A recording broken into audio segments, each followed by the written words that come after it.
AI was one of the most highly debated topics, with many losing their jobs to it a few months back. Although a lot of the intrigue around it has definitely died down.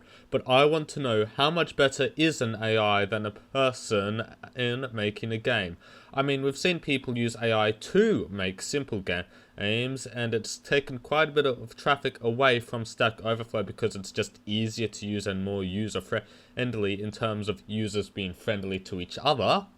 But I want to know if it can make a better game than me, a 17-year-old game developer who's still learning Game Maker somewhat. So place your bets in the comments below and let's see who the better developer is. Now, I decided to get ChatGPT to make a game that I've already remade. A while back I made Pong in half an hour.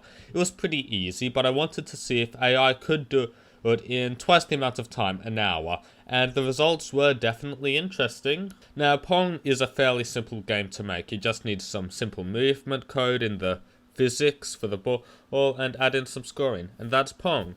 But can our AI recreate it in the same amount of time that I did? I decided to start off by getting it to write me the movement for the paddle, and this code just won't work, but I wanted to get it to make the whole before I put the game together. Next, I got it to write the code for the ball, and I wanted it to be similar to my version of Pong, where the ball's angle changes depending on where it hits the paddle. Then I got ChatGPT to write me the scoring code so the game can end, along with the rebound code, which is when the ball hits the top or bottom of the screen, it bounces off. And I finished up by getting it to write me the code for scoring, the end of the game, and resetting once it's over. And something that ChatGPT is good at, unlike me, is commenting on its code.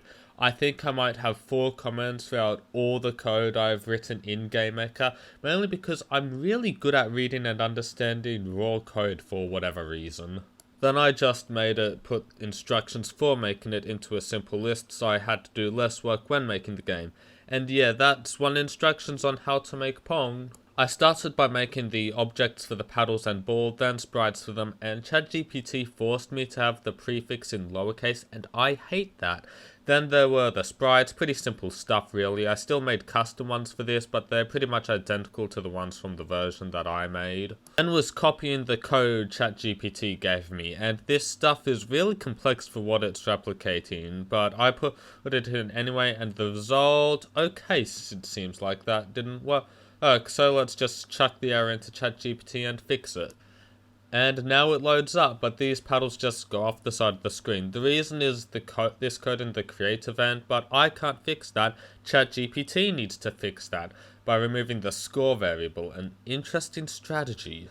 Yeah, this happens a few times when making the game, and I end up having to tell it what it needs to do, or at least heavily hint at it. Then, after telling it what to do, it's fixed, but I can't move the paddles because ChatGPT is bad at this. I'm not exactly sure what it's going off of, but it's also recommending checking the version of the engine for this. Keep in mind, moving the paddles was about 6 lines of code in my version. Then there were issues with getting the ball to bounce off the paddles, and I had to literally tell ChatGPT what to do in order to get the game to work.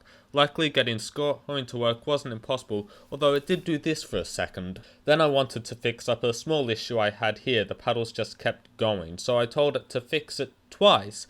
I then decided to do some of my own research on the command, clamp as it's called. I took a quick look at the command and figured out where ChatGPT went wrong. This variable is in the wrong spot, nothing big.